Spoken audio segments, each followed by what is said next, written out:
बिस्मिल्लाहिर्रहमानिर्रहीम। अस्सलाम वालेकुम। आज हम बात करेंगे निशात मिल की, जो कि टेक्सटाइल सेक्टर का शेयर है और इस टाइम एक्स हो चुका है।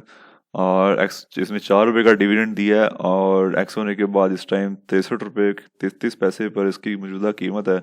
तो अब अगर हम इसके फाइनेंशियल्स को देखें तो 2019 के अंदर इसने 63 अरब रुपए का सेल्स की हैं और इसने प्रॉफिट कमाया है तकरीबन 6 अरब रुपए का। और इसकी ईपीएस आई थी 16 रुपये 60 पैसे। और 2020 के अंदर देखा जाए तो 2020 में इसने अपनी सेल्स के अंदर 4% का डिक्लाइन शो किया है और अर्निंग्स के अंदर जो है वो इसने 40% का डिक्लाइन शो किया है। और इसकी ईपीएस 16 रुपये 60 पैसे से कम होकर 9 रुपये 97 पैसे हो गई थी। लेकिन 2021 के अंदर इसने अपनी सेल्स के अंदर जो है वो 17% की ग्रोथ शो की है और अपनी अर्निंग्स के अंदर 68.91% की जो ग्रोथ शो की है। और 2020 के मुकाबले में इसकी अर्निंग्स, इसकी ईपीएस जो है 9 रुपये 97 पैसे से बढ़कर 16 रुपये 84 पैसे हो गई। और 2019 के मुकाबले में देखा जाए तो भी इसने ग्रोथ शो की है।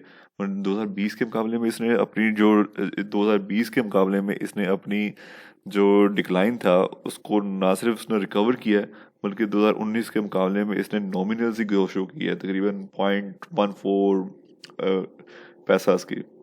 और 2021 के मुकाबले में 2022 में देखा जाए तो 2022 के अंदर इसने 62% की सेल्स के अंदर ग्रोथ शो की है और ईपीएस जो है उसके अंदर इसने 74% की ग्रोथ शो की है और इसकी ईपीएस आई है 29 रुपये 33 पैसे, जो कि बहुत ही अच्छी ग्रोथ है। लेकिन इसमें अगर आप इस शेयर को डिविडेंड के हवाले से देख रहे हैं तो डिविडेंड के हवाले से ये कोई इतना आइडियल शेयर नहीं है, क्योंकि चाहे इसने 16 रुपये 60 पैसे कमाए हैं और चाहे इसने 9 रुपये 97 पैसे कमाए हैं या इसने 29 रुपये 33 पैसे कमाए हैं, इसने हर साल जो है सिर्फ 4 रुपये का डिविडेंड दिया है। और 4 रुपये की डिविडेंड देने की परंपरा को इसने बरकरार रखा है।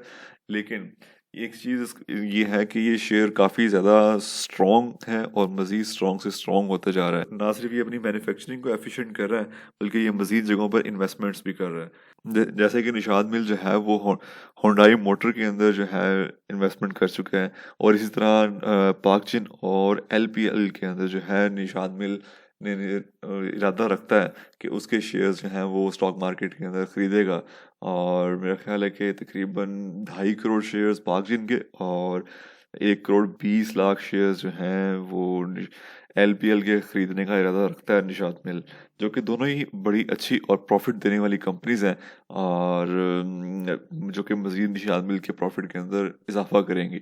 और अगर निशात मिल को अगर देखा जाए तो निशात मिल का जो लेटेस्ट रिजल्ट आया है 2023 के पहले क्वार्टर का, तो अगर उसकी तरफ देखा जाए तो निशात मिल ने 11 रुपये 81 पैसे की ईपीएस शो की है, जो कि बहुत ही अच्छी ईपीएस है। क्योंकि अगर आप उसके ईपीएस को देखा जाए 2022 की ईपीएस में देखा जाए तो 2022 में उसने 29 रुपये की जो ईपीएस शो की थी उसका ऑलमोस्ट जो है उसने अब मज़ीद अगर उसने 29 रुपये की ईपीएस को मीट करना है तो हर क्वार्टर के अंदर जो है उसको सिर्फ और सिर्फ 5 रुपये 5.5 रुपये की ईपीएस जो है वो मीट करनी है। और वो 2022 के जो लेवल हैं, जो उसकी अर्निंग्स हैं, उसको वो मेंटेन करने में कामयाब हो जाएगा, जो कि मेरा ख्याल है कि शेयर को जो है वो कोई इतना मसला नहीं होगा। तो मेरा ख्याल है कि बल्कि इससे बेहतर ही परफॉर्म करेगा। और निशात मिल की जो ईपीएस अब आ रही है मतलब 29 रुपये और एक्सपेक्टेड है कि कोई इससे ऊपर ही होगी इस साल, तो वो एंग्रो कॉरपोरेशन बड़े एंग्रो के लेवल की है। तो बस निशात मिल अगर अपने डिविडेंड्स को भी इंक्रीज करना चाहिए और डिविडेंड को अगर इंक्रीज करेगा तो मेरा ख्याल है कि इसकी जो वैल्यू है वो काफ़ी अच्छी बनती है इसकी। और ये काफ़ी अंडर वैल्यू शेयर है इस टाइम। और अगर इसके चार्ट्स को देखा जाए तो निशात मिल पहले कब कब आया है इस लेवल्स पर, क्योंकि निशात मिल अब जो है वो 60 62 63 इस एरिया में घूम रहा है। तो निशात मिल जो है पहले एक सबसे रिसेंट जो है वो कोरोना के दिनों में निशात मिल यहाँ पर देखा गया है और तब वो था तकरीबन 53 रुपये 54 रुपये के आसपास वो आया था। और उसके बाद उसने ग्रोथ शो की थी 113 रुपये पर गया था। लेकिन चलें वो तो खैर कोई एक मतलब कोई नॉर्मल हालात नहीं थे। और अगर उससे पहले देखा जाए तो निशात मिल उससे पहले भी आया है इन लेवल्स पर, इनके आसपास, और 61 62 के लेवल पर पहले भी आया है निशात मिल।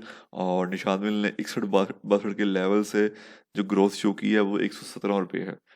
तो मतलब कि नामुमकिन नहीं है, लेकिन ये है कि ये इतनी ग्रोथ जो है 60 62 63 से 100 प्लस की जो ग्रोथ है वो ओवरनाइट नहीं होने वाली है बिल्कुल भी। और लेकिन अगर आप इसे लॉन्ग टर्म होल्ड करते हैं तो मुमकिन है, माजी तो यही बताता है। और अगर आप इसके करंट देखें तो करंट लेवल अगर आप इसके डेली टाइम फ्रेम में देखें इसकी जो RSI है, RSI जो है वो भी इस टाइम नीचे से ऊपर की तरफ जा रहा है। और ये जो बीच में थोड़ा सा ये है कि थोड़ी सी मतलब कभी थोड़ा नीचे जाएगा फिर ऊपर जाएगा फिर नीचे जाएगा फिर ऊपर जाएगा, तो ये इस तरह करते थोड़ा लॉन्ग टर्म होल्ड कर सकते हैं। तो मेरा ख्याल है कि ये शेयर आपके लिए बहुत ही अच्छा है। ये तो मेरी ज़ाती राय थी, बाकी आप इस बारे में क्या सोचते हैं कमेंट्स में ज़रूर बताइएगा। अब तक के लिए इतना ही। अल्लाह हाफिज़।